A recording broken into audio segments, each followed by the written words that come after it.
যৌতুক নিয়োগ আইন 2018 মধ্যে রাখা হয়েছে, যদি কোনো পুরুষ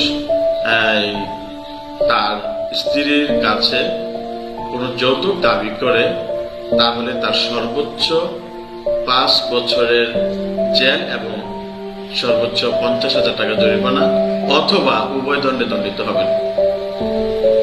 দর্শক, এই বিষয়টা আজকে আমাদের একটি আরো প্যাথেটিক একটি বিষয়।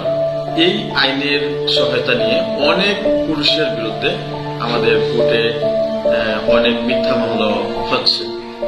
আমি আজকে আপনাদেরকে যে বিষয়টি খুব জোরালো ভাবে বলবো যে আসলে যৌতুক নিরোধ আইন 2018 মাধ্যমে যৌতুক নিলে যেরকম আপনার শাস্তির বিধান রয়েছে, তেমনি ভাবে যৌতুকের বিরুদ্ধে যৌতুকের মাধ্যমে যৌতুক আইনে যদি কেউ কারো বিরুদ্ধে মিথ্যা মামলা করে তার বিরুদ্ধে কিন্তু এই যৌতুক নিরোধ আইন 2018 মধ্যে রাখা হয়েছে।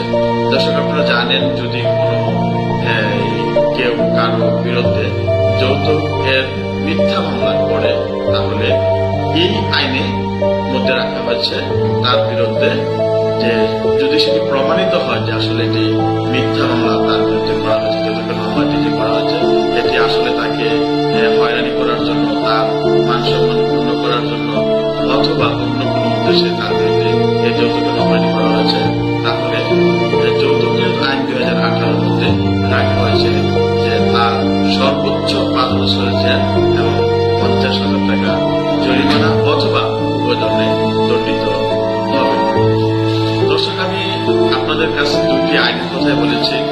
যৌতুক নিলে বা দিলে যেরকম শাস্তির এবং জরিমানার বিধান রয়েছে, তেমনি ভাবে যৌতুক আইন 2018 মধ্যেও এই আইনটিও রয়েছে, যদি কেউ কারো বিরুদ্ধে যৌতুকের মিথ্যা মামলা করা হয় তার বিরুদ্ধেও কিন্তু তার আইনি ব্যবস্থা নেওয়া যাবে এবং তার জন্য কিন্তু শাস্তির বিধান রয়েছে।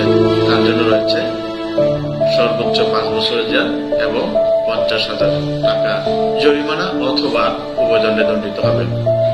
দর্শক, আমি আপনাদেরকে I would like to humbly request to all my viewers, আমরা আসলে এই বিষয়টি নিয়ে একটু সচেতন হই। আসলে মানুষ সামাজিকভাবে পারিবারিকভাবে যখন বসবাস করতে আমরা করি তখন আমাদের মধ্যে টুকিটাকি ভুলভ্রান্তি হবেই।